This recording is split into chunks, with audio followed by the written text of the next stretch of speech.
Master minds commerce చదవాలనుకునే 10th inter విద్యార్థుల తొలి ఎంపిక. చాలా సీరియస్ మ్యాటర్స్, అంటే చర్చ జరగాల్సిన మ్యాటర్స్. బట్ ఇంటర్వ్యూ కాబట్టి కాస్త లిమిటేషన్ ఉంది. మనం మళ్ళీ ఒక్కసారి సినిమాల విషయానికి వద్దాం. నేను 2 సినిమాల గురించి మీతో ఇంటర్వ్యూ ముందే అనుకున్నాను. ఈ 2 సినిమాల గురించి చాలా పర్టికులర్‌గా మాట్లాడదామని. సో, ఫస్ట్ మూవీ వచ్చేసి 'గాయన్' సార్. ఆర్‌జీవి గారు, ఆ! ఆ! జగపతి బాబు గారి హీరో, ఆర్‌జీవి డైరెక్షను. అందులో మీది ఎస్ఐ క్యారెక్టర్. హ్మ్. SI character. అవును. అయితే శివకృష్ణ అనంగానే డైలాగ్ డెలివరీ గానీ, ఆ డైలాగ్ ఫోర్స్ గానీ చాలా ఎక్కువుంటది. డైలాగ్ చంపేస్తారు. బట్ ఫస్ట్ టైము నాకు వేరియేషన్ కనిపిస్తుంది 'గాయన్' సినిమాలో. ఆ డెన్‌లోకెళ్తారు. ఆ విలన్ ఆపుతాడు. ఏం మాట్లాడరు. జగపతి బాబు దగ్గరికెళ్తారు. నిన్ను అరెస్ట్ చేస్తున్నాను అంటారు. అక్కడ ఏం నేరుగా స్టేషన్‌కి తీసుకొస్తారు. అంటే ఆ లుక్ గాని, ఇంటెన్సిటీ తప్పించి డైలాగ్స్ చాలా తక్కువుంటాయి. అద్భుతమైన రోల్. ఆర్‌జీవితో ఆ రోజుల్లో ఆ వర్క్ ఎక్స్‌పీరియన్స్ ఎలా ఉందో చెప్తారా? అందరితో అలాగే ఉందండి. నేను ఐ డోంట్ స్పీక్ మచ్. హ్మ్. నేను ఏ డైరెక్టర్‌నన్నా ఫస్ట్ నా క్యారెక్టరైజేషన్ ఏంటి? నా లిమిటేషన్స్ అని అడుగుతా. హ్మ్. అంటే ఇప్పుడు నేను ఇందాక రైటర్ ఎలాగైతే ఫస్ట్ హీరో హ్మ్. సినిమాకి, సెకండ్ హీరో ఎవర్రా అంటే ఆ డైరెక్టరే హీరో. హ్మ్. మోల్డ్ చేసి అందరిని చూపించి అలాగే కెమెరామెన్. నెక్స్ట్ ఫిజికల్‌గా యాక్ట్ చేసే మనం హీరో. ఇప్పుడు సపోజ్ రైటర్ గొప్పగా సినిమా తీయలేదు. డైరెక్టర్ చెడగొట్టాడు. ఈ సినిమా ఆడుతుందా? ఆడదుగా. అప్పుడు నీ హీరోయిజం ఏమైంది? మరి నువ్వు అంత గొప్ప హీరో ఎందుకు ఆడలేదు నువ్వు సినిమా? నా లాజిక్ క్వెషన్ ఇది. So, I respect first that. అట్లాగే డైరెక్టర్స్ క్రియేటివ్ డైరెక్టర్. వర్మ అనేది is no doubt is a creative director. నేను ముందే అడిగా. హ్మ్. నా లిమిటేషన్స్ చేసాను. నాకు ఇంకెవరు నాకు సజెషన్ ఎవరు సార్ చెప్పింది తర్వాత. హ్మ్. నేను బాలేను. ఇంకా ఏదైతే నాకు మీటర్ ఇచ్చాడో అలా వెళ్ళిపోతాను అంతే. ఇప్పుడు మీరు చెప్తుంటే అసలు అప్పుడు ఆ సీన్ నాకు పెద్దగా గుర్తు రావట్లా. అది ఏమో అలా చేశానా నాకు తెలియట్లేదు నాకు. హ్మ్. నేను లిమిటేషన్స్ చూసుకుంటే ఇంక వెళ్ళిపో ఇప్పుడు దానికి మంచి ఉదాహరణ నాకు బాగా గుర్తున్నది చెప్తా. 'జయం' సినిమా. హ్మ్. ఇప్పుడు మీరు చెప్పింది గాయం నాకు అంత గుర్తు రావట్లా. సార్. సారీ. అది 90లో చేశాను అది అవును. 1991లో. 2002లో 'జయం' చేశాను. అది గుర్తుంది నాకు. ఇప్పుడు ఏం చేశానో నాకు తెలియదు. హ్మ్. అప్పుడు నేను censor board chairman, federation chairman, ఈ ఈ రేంజ్‌లో ఉన్నాను అప్పుడు పార్టీలో. అప్పుడు ఎవరో వచ్చి 'జైన్‌లో' నన్ను ఫస్ట్ టైమ్ నేను ఫాదర్ వేషం వేశాను 'జైన్' సినిమాలో. హ్మ్. అవును. సదా హ్మ్. ఫాదర్. హ్మ్. హ్మ్. ఎవరో వచ్చి అడిగి, "అన్నా నువ్వు వెళ్ళొద్దు తిక్కలోడు తేజ తిక్కలోడు హ్మ్. కొట్టాడన్నా మొన్న ఇద్దరు ఆర్టిస్టులని జూనియర్ ఆర్టిస్టులు కొట్టాడు. తిక్కలోడు నీ రేంజ్ ఏంటన్నా" వాడు అన్నారు.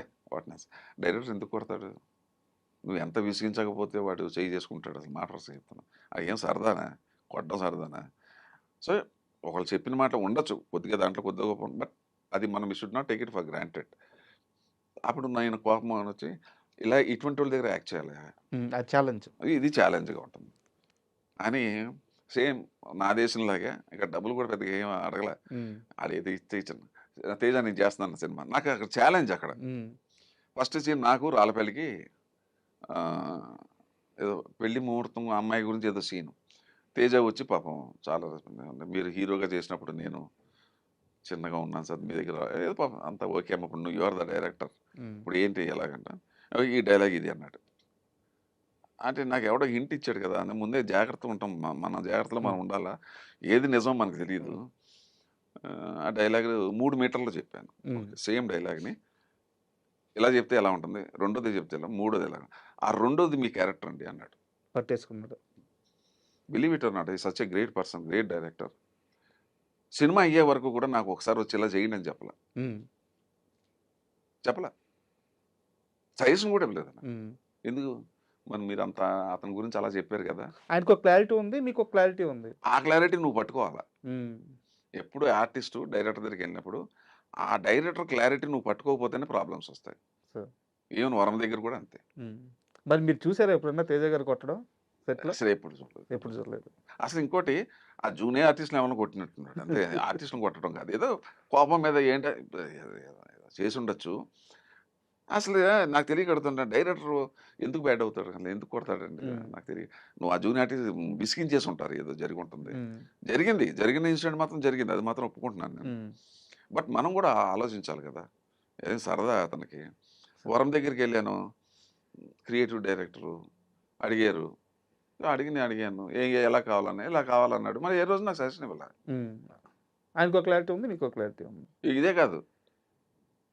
నేను యాక్ట్ చేసినప్పుడు ఒక 70-80 మంది డైరెక్టర్ల దగ్గర ఎవరు అసలు మళ్ళీ నాకు సజెషన్ ఇవ్వలేదు. సో, అది ఆర్టిస్ట్ చేతిలో ఉంటది.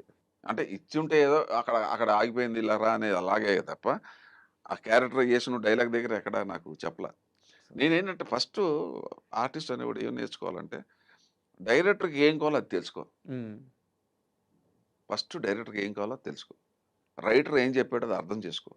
ఆ భావన ఏంటి? అతని ఉద్దేశ్యం ఏంటి? ఆ ఉద్దేశ్యం అవన్నీ కూడా డైరెక్టర్ చెప్తాడుగా మనకి. అవును. రైటర్ చెప్పింది. ఫీడింగ్ ఇస్తాడు. ఫాలో అయిపోడు సింపుల్. అయితే నాకు ఇంకో సినిమా సార్, అసల గూస్ బంప్స్ వచ్చిన సీన్స్ మీవి. 'చెన్నకేశవరెడ్డి.' అవునండి. చాలా అబ్బా! మంది చెప్తారు. చాలా ఏమి మంది. Character sir. చాలా మంది చెప్తారది. నేను కడపలో ఒకసారి ఎందుకో పని మీదెళ్ళా. హ్మ్. నాకు చాలా ఆశ్చర్యం వేసింది. చేసినప్పుడు మాకేం తెలీదు. చేసుకెళ్ళిపోతాం. దాని ఇంపాక్ట్ ఇంత ఉంటుందా? హ్మ్.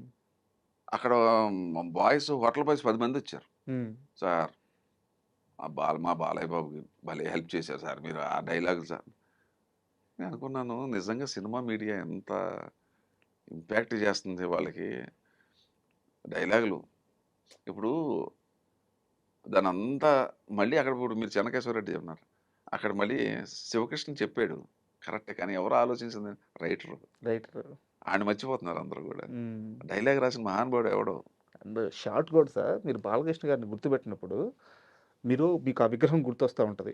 పులివెందుల్లో చూసిన అవును. విగ్రహం గుర్తు. పులివెందుల విగ్రహం. పులివెందులకు సంబంధించిన విగ్రహానికి రౌండ్ ట్రాలీ తిరుగుతా ఉంటది. అవును. నెక్స్ట్ బాలకృష్ణ గారికి రౌండ్ ట్రాలీ. అవును. ఆ ఎమ్మడే కట్ షాట్ మీకు రౌండ్ ట్రాలీ. ఈ 3 ఆబ్జెక్ట్స్‌కి రౌండ్ ట్రాలీ అలా తిరగతానే ఉంటది. Cut, cut, cut, cut shot. అసలు ఏవి టేకింగ్ గాని, ఏవి రైటింగ్ గాని. అదేనండి ఇప్పుడు వినాయక్ ఎంత వండర్‌ఫుల్ డైరెక్టర్. ఆ రైటరు రాసింది ఆయన మోల్డ్ చేసుకున్నాడుగా. హ్మ్. ఆయన టేకింగ్ ఇప్పుడు రైటర్ గొప్పగా డైలాగ్ రాసాడుగా. నంబర్ 1 హీరో అతనేగా. నెక్స్ట్ వినాయకే కదా హీరో. నేను ఫిజికల్‌గా హీరో. హ్మ్. నేను ఏది చేసినా అలాగే చేస్తా. నేను ఏది చేసినా అంతే. ఎప్పుడు కూడా సినిమాలో యాక్ట్ చేసేవాడు థర్డ్ హీరో నా దృష్టిలో సార్. ఫిజికల్‌గా. First hero writer, second hero director. నేను ఇప్పటికి నిన్న కాక మొన్న చేసింది కూడా అట్లాగే ఫీల్ అవుతాను. సో, ఆ చెన్నకేశవరెడ్డి షూట్‌లో బాలకృష్ణ గారితో మీకున్న ఏదన్నా అయ్యో! మూమెంట్స్ షేర్ చేయండి సార్. ఆ మూమెంట్ అంటే బోలాశంకర్ అండి ఫాదర్ లాగా. హ్మ్. ఫాదర్ లాగా బోలాశంకర్ ఏముండదు. కొద్ది కోపం వస్తుంది ఒక్కోసారి. హ్మ్. డామ్ డూమ్ అని తిడతాడు. ఏముండదు మనసులో ఏముండదు. హ్మ్. ఏముండదు. మళ్ళీ చిన్న పిల్లోడిలాగా మన దగ్గరకొచ్చి మన మీద జోకులేసి మనతో కూర్చుంటా ఉంటాడు. హుహు. కానీ ఏంటంటే ఒక్కొక్కసారి చిరాకు పట్టొచ్చు. అది వేరే విషయం. బట్ ఓవరాల్‌గా ఈజ్ బోలాశంకరుడే ఒక రకంగా చెప్పాలంటే. అది రామారావులో చూశాను కొద్దిగా. హ్మ్. ఆయన అంటే భయం, టైగరు అది కాళ్ళకి ఏముండదు దానికి. అంత భయపెడతారు అసలు ఆయన దగ్గర ఏముండదు. నేనే ఉదాహరణ. నన్ను ఎలా ట్రీట్ చేశాడు, ఏం చేశాడు అనేది నేనే ఉదాహరణ దానికి. మహానుభావుడు. ఈయనైతే ఇంక మరి అది ఇంక అసలు మాట్లాడటం మొదలెట్టాడంటే ఇంక మన సాయంకాలం దాకా మనకి మాట్లాడుతూనే ఉంటాడు. 4 సినిమాలో, 5 సినిమాలు చేసినట్టున్నారు చేశాను. కదా! మొన్నొకటి చేశాను 'వీరసింహారెడ్డి.' అవును. అది యాక్చువల్‌గా భలే గమ్మత్తది. నేను సినిమాల్లో కూడా గెస్ట్ వేషాలెయ్యను. ఎంత పెద్ద హీరో అయినా గెస్ట్ వేషాలెయ్యను. హ్మ్. అంటే చాలా అద్భుతంగా 2 డేస్ అయినా ఆ క్యారెక్టర్‌లో దమ్ముంటే కానీ చేయను. మేకప్ మ్యాన్ ఫోన్ చేసి చెప్పాడు. "సార్ ఒక గెస్ట్ వేషం ఉందన్న." "ఏ బుద్ధి లేదండి నీకు. నేను చేయను కదా!" హ్మ్.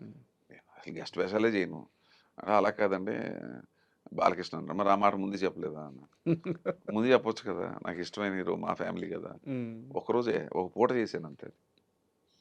అక్కడ అంటే ఇంక తెలుగులో సామెత ఉంటది. ఇష్టం ఉంటే కష్టం ఉండదు. హ్మ్. మనకి ఇష్టమైన వ్యక్తి దగ్గర కష్టం ఉండదు. అంటే నాకు తెలియక అడుగుతున్నాను. మీకు ఫైనాన్షియల్‌గా ఏమన్నా క్రైసిస్ వచ్చిందా లైఫ్‌లో? బాగా. అంటే చాలా. దేనివల్ల సార్? అంటే మనం మనకి ఇప్పుడు ఏంటంటే ఇక మనం వెనక ఈ ఫైనాన్షియల్ క్రైసిస్ అంటే చాలా రకాలుగా ఇప్పుడు అన్నీ పోగొట్టుకున్నాను కదా! అప్పుడు ఇక్కడ రావటం వల్ల అక్కడ ఫ్యాక్టరీ కొద్ది ప్రాబ్లమ్ వచ్చింది. హ్మ్. అలా అది అక్కడ లాసు. హ్మ్. ఇక్కడ సినిమా ఇండస్ట్రీలో నేను డబ్బులు నాకు ఏం డిమాండ్ ఉన్నా డిమాండ్ చేయను. హ్మ్. ఇదొక పెద్ద లాసు. అడగను. తర్వాత ఇస్తానంటే ఓకే. వదిలేసాం. ఇయన్నీ చాలా ఉన్నాయి. Part of the game. హ్మ్. చాలా లాస్. యాక్చువల్‌గా నేను సినిమా ఇండస్ట్రీకి వచ్చిన దానికన్నా పోయింది ఎక్కువ నాకు. సినిమా ఎ వల్ల. సినిమా వల్ల పోయింది ఎక్కువ నాకు. హ్మ్. ఎన్ని కోట్లుంటది సార్? ఈ ఇక దానికి లెక్కలేదు. సరే ఇప్పుడు ఇంకొక